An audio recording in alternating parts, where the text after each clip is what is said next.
Chapter 5. Clean up your mind. There is never a disempowering moment. There is only a disempowering thought in an ever-empowering moment.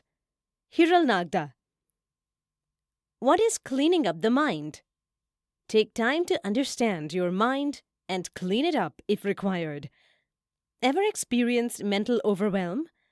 Do you frequently experience tension or worry due to the weekly tasks you have to complete? Do you simply want to give up caring about everything in life?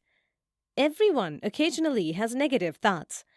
But if you frequently feel overtaken by these thoughts, you should pay close attention to what you are thinking and how it affects your mental state.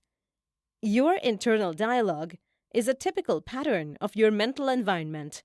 It's always there, day and night, reminding you of the house chores you need to finish, phone calls you need to make, rent you need to pay, or making you feel bad for missing your best friend's birthday. Even though you might not always be conscious of them, these thoughts are the continual background noise in your life. Sounds familiar? Right now, can you pause for a moment and focus on your thoughts? Can you stop worrying about them? Yes, of course, it's challenging. You'll observe how these thoughts continue to arrive uninvited and frequently undesired one after the other. Your mind occasionally wanders to pointless realms. Many of your thoughts are unwanted and unfavorable. For example, I did not like the way he talked to me. He's a rude person. I am the culprit for ruining our weekend, etc. These thoughts, whether unfavorable, neutral, or pleasant, clutter our minds like having too many possessions may clutter up your home. Unfortunately, getting rid of mental clutter is more complex than getting rid of physical clutter. But the good news is that it is possible to declutter your mind. The mental clutter that might prevent you from becoming more focused and aware can be cleared by developing habits, taking action, and changing your perspective. Having too much clutter can destroy your productivity and health.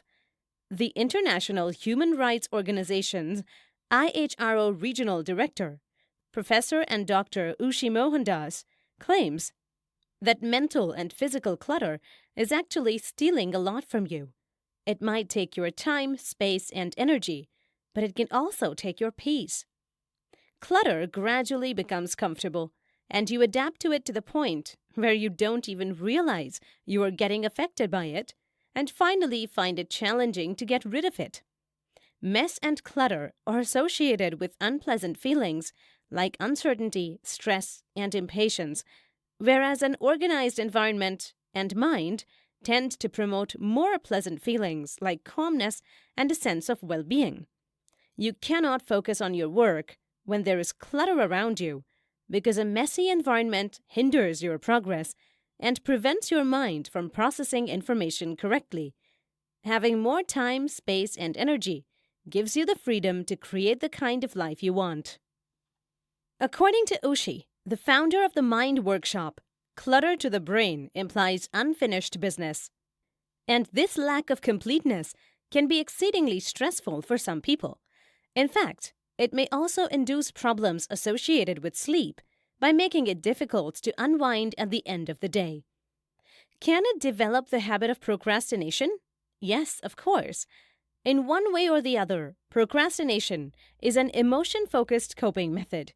We engage in task avoidance to avoid an activity's unpleasant feelings, namely fear, uncertainty, frustration, anxiety, boredom. As our natural instinct is to give in to feeling good, we place more importance on controlling the unpleasant emotional states than on achieving our goals. When a task at hand makes us feel unpleasant, we're more prone to procrastinate it to feel better. Of course, our future selves pay the price for this temporary mood improvement. How to clean your mind. Your mind is desperately waving a red flag and pleading with you to clear some space when a tide of clutter gradually turns your mental space into a chaotic mess. At that moment, your thoughts also require cleanliness, just like your cabinets and cupboards. Getting rid of all your mental clutter is necessary if you want to be motivated, productive, and effective. Remember that if anything needs decluttering, it's our minds. But how to do that? How do you organize your mind? It's not like your thoughts are just lying around, waiting for you to go through them and decide which ones to keep and which ones to discard. The mind is not like an inbox, which can be browsed and responded to. To declutter your mind, you must externalize your thoughts. Attempting to hold thoughts in your mind is like trying to hold water in your hand, which is almost impossible. However, you may clearly document your thoughts by writing them down so you can use them later. If you think about it a little, it's really not that difficult, believe me. Subtle changes can have a significant impact, mainly when utilized in conjunction. Simple activities and things that are nearly certain to have a beneficial effect will help you clean your mind. Therefore, it is time to give up the thought patterns preventing you from realizing your full potential. You must become more careful about where you focus your attention and how you use your time and energy if you want to strengthen your mental muscles and clear away the clutter in your head. This way, you can escape unwanted thought patterns that keep you locked and cluttered in your head. My favorite 4-step method. Here is my favorite 4-step method that is super helpful in keeping my mind decluttered. Step 1. Having clarity of the things you have on your plate. Before taking action, you should know what all things need to be done and when. And this clarity comes from putting things in writing. So list everything you need to do, everything you should be doing, and everything you want to do. Step 2. Have clarity of why you are doing those things and know their priority levels. Just be aware of your motivations for doing all of these things. You may have several things on your plate, but you can't finish them until you know their priority level. Famous American poet Bill Copeland had rightly said, "The trouble with not having a goal is that you can spend your life running up and down the field and never score." Setting priorities is an excellent approach to actively taking control of your life.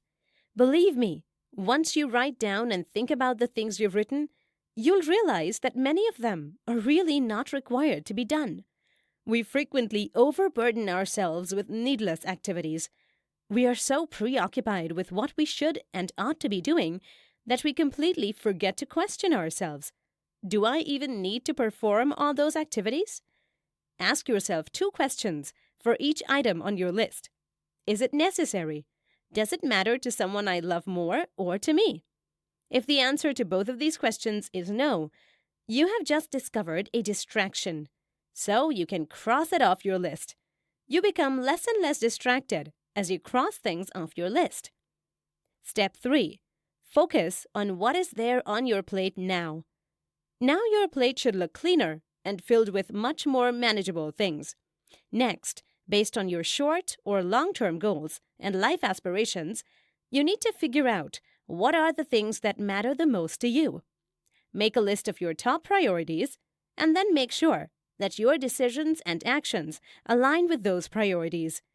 Making an action plan to achieve those targets and figuring out how to allocate your time so that you can concentrate on each item on that list is the next step. As you get older, your list of priorities may change, and that's okay as long as you keep checking in with yourself to ensure your current priorities are still beneficial to you. Step 4. Review your list of things every day, even just for only 5 minutes. You must make it a point to update your to-do list regularly with all you learn.